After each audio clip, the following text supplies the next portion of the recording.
vos saúdo com a graça e a paz do Senhor Jesus. Amada igreja, amável igreja, é uma alegria retornar a Maceió, a Alagoas, a esta celebração festiva. Agora 97 anos da igreja aqui nesse estado. Deus seja muito louvado, sempre louvado. Talvez você não entenda, muito provavelmente não,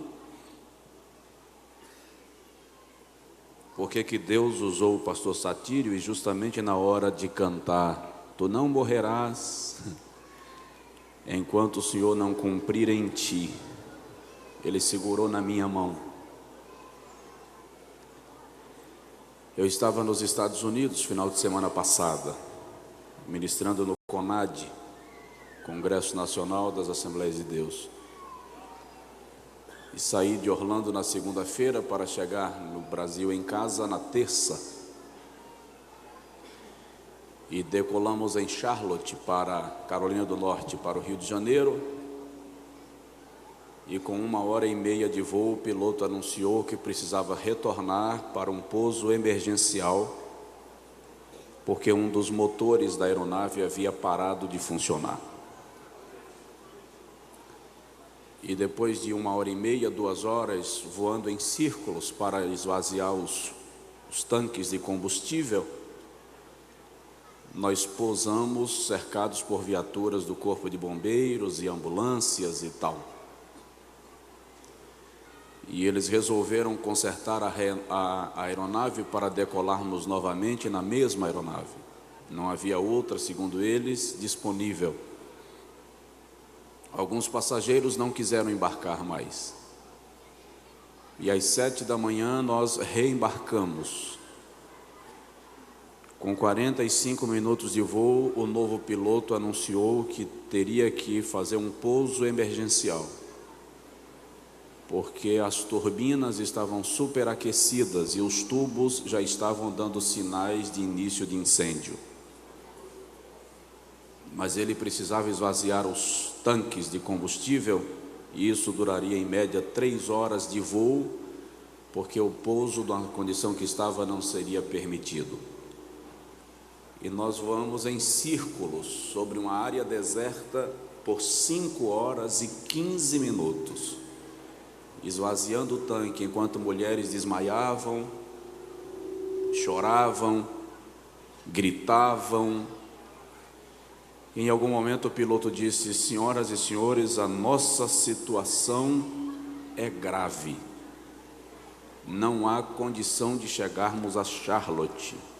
Vou pousar onde for possível. Meu filho estava comigo, estava dormindo. E eu ajoelhei no banco da aeronave e disse: a pessoa que depende de mim diretamente está aqui, Jesus. Ele vai comigo. Consola pai e mãe.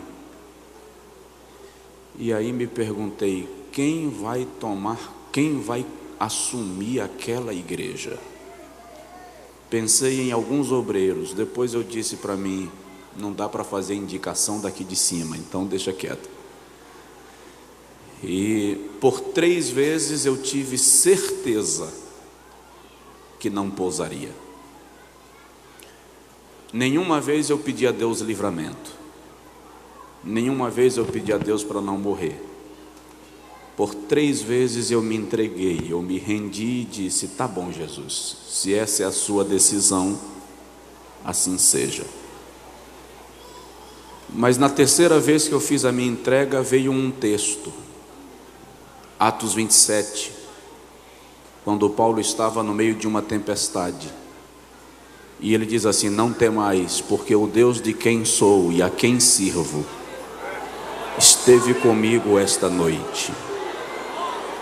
E ele me disse que nenhuma carne perecerá. Quando esse texto veio à mente, eu alonguei Não sei como, mas vai pousar. Pousamos outra vez, cercados por corpo de bombeiros, gente passando mal. E eu disse ao pastor que estava comigo: Deus nos quer em Charlotte hoje, eu não viajo mais hoje. E liguei para um pastor, pedi que ele nos pegasse no aeroporto e remarquei o voo para o dia seguinte. As emoções ainda não estão boas. O pessoal da igreja em Feira não queria que eu viajasse para cá. Pastor, o senhor tem que descansar, o senhor tem que ir para a praia, olhar o mar, não viaja. Diz que ele tem que ir. Segunda, a gente descansa. E quando o pastor me pegou no aeroporto em Charlotte, eu disse para ele: o que está acontecendo? E ele disse: por quê? Eu disse: porque eu não vim passear em Charlotte. De alguma forma eu sei que Deus me quer aqui hoje. E ele disse: a minha filha de 12 anos amanhã vai submeter-se a uma cirurgia no coração. E eu falei com ele: eu não sei se Deus me trouxe aqui para, orando, a tua filha ser curada, ou se Deus me trouxe apenas como sinal, mas eu estou aqui. E orei pela menina, e no outro dia ele saiu para o hospital e eu saí para o aeroporto. No final da tarde, quando eu liguei para ele, eu perguntei como estava a criança, e ele disse: o médico resolveu fazer alguns exames antes da cirurgia. E quando saiu da sala de exames, olhou para a gente, para toda a equipe médica, e disse: a menina não tem nada, não precisa de cirurgia. E liberou a menina para casa.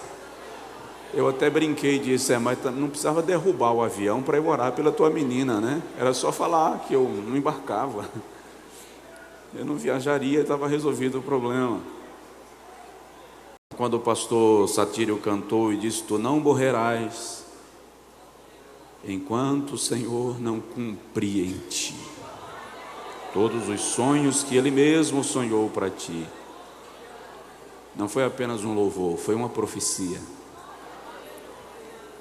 Como eu disse, as emoções ainda não estão bem, ainda está uma coisa assim meio desorganizada. A primeira noite, essa semana, que eu dormi sem ter pesadelos, foi essa última noite. Eu cheguei 12h30, já na madrugada. O pastor Joab me disse: descanse, durma e deixe para pregar à noite. Foi a primeira noite de sono essa semana, sem 5, 6 pesadelos numa noite só, devido ao trauma. Mas Deus é muito bom, e é fiel, e cuida de nós. Orem por nós em nome de Jesus. Ore por nós em Feira de Santana. Estamos servindo ao Senhor e querendo fazer para Ele uma grande obra. Os irmãos sabem que o Nordeste